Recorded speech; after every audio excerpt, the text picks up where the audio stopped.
This is the 23rd lesson of a program I created entitled Overcoming Depression in the Workplace. While this program was meant to address yung mga nade-depress sa trabaho nila, the principles I share can be applied in the different areas in your life. Hindi kailangan na you follow the sequence of the lessons. Pwede rin you skip one from another. However, I just want you to know na 23rd na ito and meron pang tatlong natitira because there are 26 lessons in this series. So let me start this lesson by asking you, are you a kind person? Or gusto mo bang maging kinder? Yung bang taong ikinatutuwa ng ibang tao? Paano ba nagagawa ito? How do one person become kinder? Ako I discovered the answer in an event that happened to Jesus. And basahin natin ito sa Luke chapter 7 verses 40 to 47.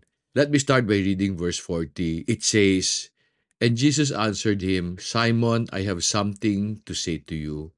And he replied, "Say it, teacher." Verse 41 reads, "A money lender had two debtors. One owed him 500 denarii and the other 50. When they were unable to pay, he graciously forgave them both. So which of them will love him more?" Simon answered and said, "I suppose the one whom he forgave more." And he said to him, "You have judged correctly." Turning towards the woman, he said to Simon, "Do you see this woman? I entered your house. You gave me no water for my feet, but she has wet my feet with her tears and wiped them with her hair. You gave me no kiss, but she, since the time I came in, have not ceased to kiss my feet. You did not anoint my head with oil, but he anointed my feet with perfume. For this reason I say to you, her sins, which are many, have been forgiven. For she loved much, but he who is forgiven little loves little." In Luke chapter 7, Jesus was invited by a Pharisee to have dinner with him. When he arrived sa bahay niya, this woman came into the house. As she cried, she washed Jesus' feet with her tears and wiped it dry with her hair. Tapos pa, she anointed his feet with perfume. During their time, it was important for the host to provide water to clean the feet of their guests. Kasi noon wala namang paved road, kaya madumi parati yung paa nila. However, when Jesus came to the house of the Pharisee, hindi siya binigyan ng tubig para maghugas ng paa niya. But the woman did. The book of John says that this woman is Mary of Bethany, not Mary Magdalene. This Mary is the sister of Lazarus and Martha. That night, Mary washed Jesus' feet with her tears, gave him an expensive perfume as a gift, and kissed his feet, which was unnecessary. What she did was an act of grace. Do you know that her kind act was born out of deep gratitude? Anong ibig kong sabihin? Let me read for you a verse that preceded the verses we read. Sa Luke chapter 7 verse 37 sabi, "And there was a woman in the city who was a sinner. When she learned that he was reclining at the table in the Pharisee's house, she brought an alabaster vial of perfume." Pumunta siya doon and washed the feet of Jesus out of her gratitude, out of the love that she received from the Lord. Nung na-realize niya na pinatawad siya ni God, grabe ang pasasalamat niya. She did not have to wash the feet of Jesus because that was the responsibility of the host, of the Pharisee. Because of what she did, sabi ni Jesus in Luke chapter 7, verse 47, "For this reason I say to you, her sins, which are many, have been forgiven, for she loved much. But he who is forgiven little loves little." Sabi ni Jesus, those that have been forgiven much will love much. Those who have been forgiven little will love little. Ikaw, ano ang tingin mo? Malaki ba ang kasalanan mo sa Panginoon? Feeling mo ba you need to love God more because of the magnitude of the sin that you have committed? Yung taong nakasakit sa'yo, Gaano kalaki ang kasalanan niya sa iyo and sa Panginoon? Siya ba love niya si God ng mas malaki kasi mas malaki yung kasalanang pinatawad niya? Alam mo, most of the time, hindi tayo makapagpatawad sa ibang tao or hirap tayo to show kindness kasi feeling natin ang liit ng ginawa nila sa atin na maganda, ang laki ng ginawa nilang mali sa atin. So meron akong tanong, sino ba ang nagde-decide kung ano ang maliit o malaking kasalanan? Is it possible na kaya tayo hindi kinder sa ibang tao? Kasi ang feeling natin, tayo we deserve the grace of the Lord. Pero yung buwisit na nanakit sa atin, he does not deserve the grace of the Lord. That means we feel we are better than others, maski hindi naman. We need to realize that the grace God gave to the murderer who was on the cross is the same grace we have received. Pinatawad ni Jesus yung thief on the cross, pati yung magnanakaw. Pero tayo feeling natin that we are not as bad as these people. So we're better off. Ganon din ang feeling ng taong galit sa ibang tao. Feeling niya he's better off than other people, kaya siya hindi makabigay ng grace. Kasi feeling niya he deserved better because he have done lesser sin. Alam mo ba that this goes against what James chapter 2 verse 10 says? Sabi ng verse, "For whoever keeps the whole law and yet stumbles at one point, he has become guilty of all." Ang ibig sabihin, yung nakapatay ng tao at yung nagsinungaling para makalusot sa ginawa niyang mali. To the Lord, they are guilty of sin and the punishment is the same. Friends, ano ang mas malaking kasalanan? Yung pagnakaw ng tax collector o yung pagiging hipokrito ng Pharisee? Ano ang mas malaking utang? Yung 50 denarii o yung 500? Ano ang mas malalang kasalanan? Ang adultery o ang hindi pag-honor ng Sabat? I need you to know, friends, all of them are the same in the eyes of the Lord. All of them have the same penalty before Him. In the past, the penalty was the death of something. Kaya nga, before they were forgiven, mag-offer sila ng bird sacrifice, either a goat, a cow, or a lamb. However, tinapos na ito ni Jesus by paying for our sins with the ultimate sacrifice, yung sarili niya. Kaya nga tawag sa kanya, the Lamb of God. Ang problema ng karamihan sa atin is we decide sino ang mas mabait or masama based on our perspective. In fact, natutuwa ako often when I look at couples when they fight. Yung mga away nila seryoso masyado that often leads to separation. When I ask kung ano pinag-awayan, yung husband hindi naghugas ng pinggan, yung misis hindi nagluto ng masarap na pagkain, walang pumatay, walang nagnakaw. Minsan wala pang adultery. However, because they decide masama yung ginawa ng kabilang tao, often that anger leads to other sin, like adultery. Alam mo, I hate it when people say, mabuti pa tayong Kristiyano. We're better off doon sa mga taong makamundo. Lasenggo, sugarol, magnanakaw, tamad. And oftentimes I ask, are we much better? Do you know that God will require from you what you know? Karamihan ng makamundo, hindi naman nakilala si God intimately. Ang mga Kristiyano who reads the Bible or go to Mass and worship every Sunday, mas marami silang alam. Mas malaki ang kasalanan ng taong alam niya at hindi niya ginawa, kaysa sa tao na hindi niya alam na mali pala yung ginawa niya. What do I mean? You know, one of the weakness of Abraham was he would lie. 2 times he lied about Sarah just to save his life. Sarah was a very beautiful woman, maski matanda na siya. When there was famine in the land, Abraham and his family went to Egypt for refuge. Nakita ni Pharaoh si Sarah. And she took Sarah to have relationship with her. Si Abraham hindi lumaban. Sabi niya, okay lang, kapatid ko naman babae yan. Mabuti na lang God protected them by showing Pharaoh that he did something wrong. However, hindi lang ito nangyari once. Nangyari ulit ito. There was another famine where Abraham was forced naman to go to the Philistines for refuge.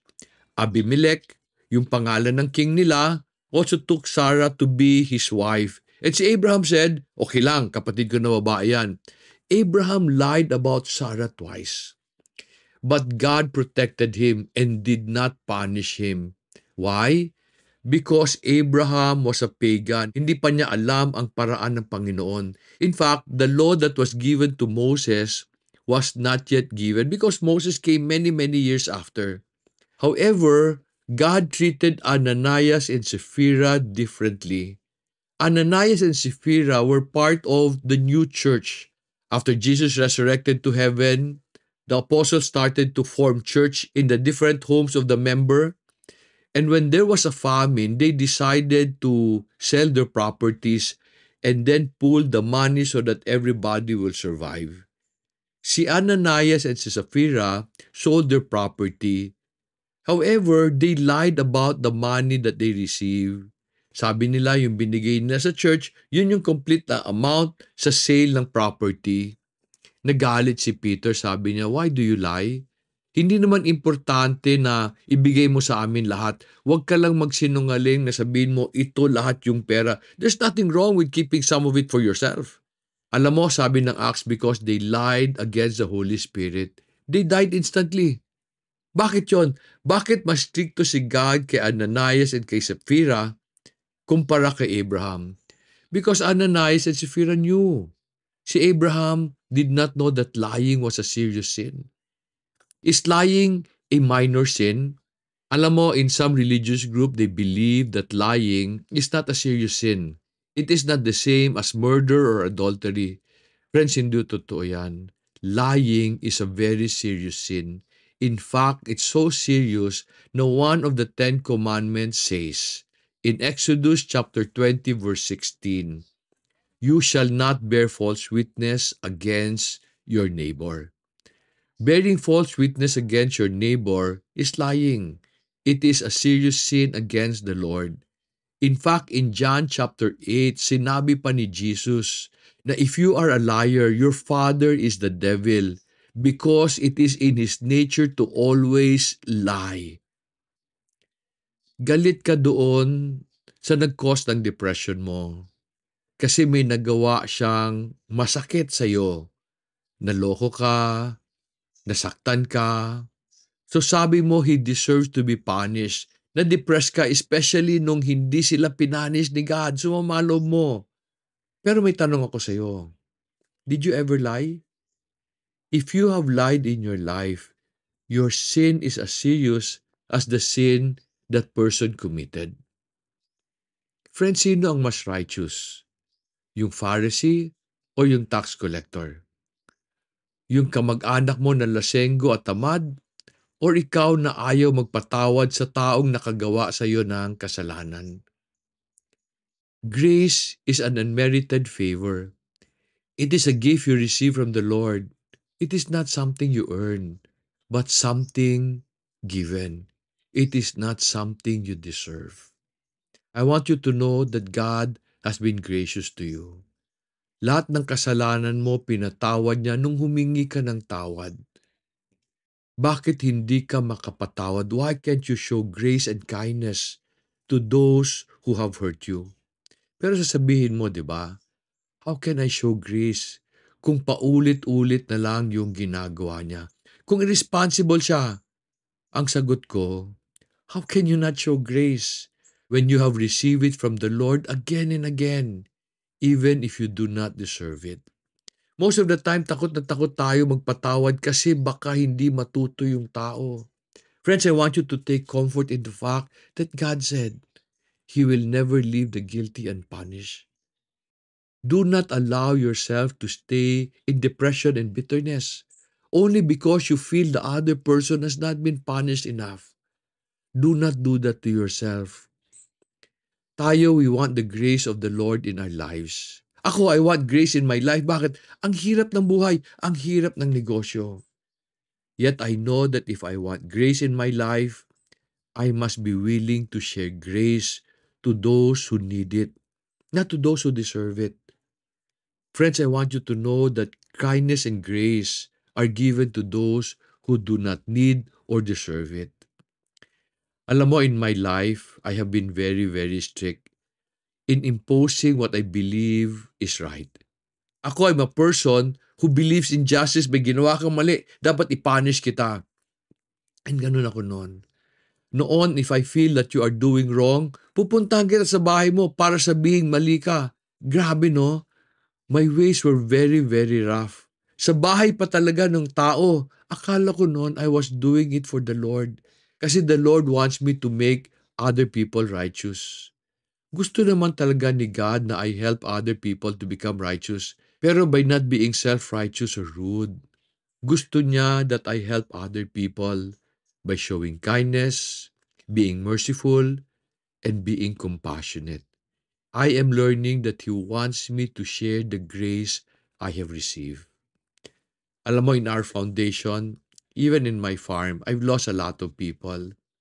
While many of them move on to pursue better opportunities, some of them left bitter because they did not see me as gracious and kind.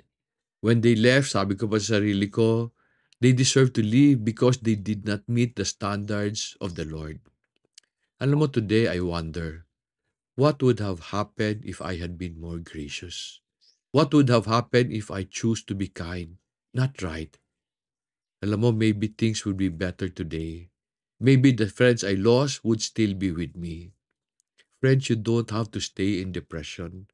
Kasi you can decide that even if you are hurting, you can extend the grace that you have received from the Lord. You can be kinder even to those who do not deserve it. Friends, I believe we should use what we know as right to help other people, not to judge them. We should be kinder kasi if we do, they will listen to us. When they listen, we get the chance to tell them about the Lord and show them what God can do even to a sinner like us.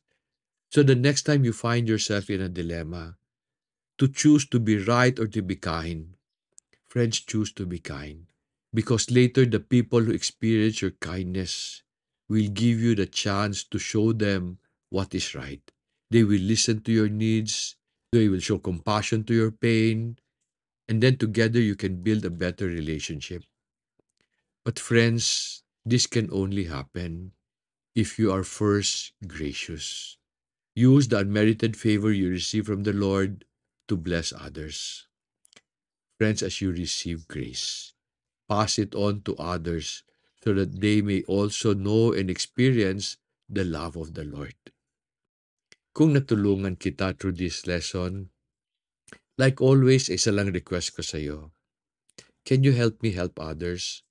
I am sure may kaibigan ka or kamag-anak ka who are experiencing depression or maybe hindi lang na naintindihan kung anong nangyayari sa buhay nila. Can you share this program to them? Together, let us work to see more people be freed from depression so that we can build a better future for our families and their families and the families that will come after them. Salamat sa pagpanood and may God bless you.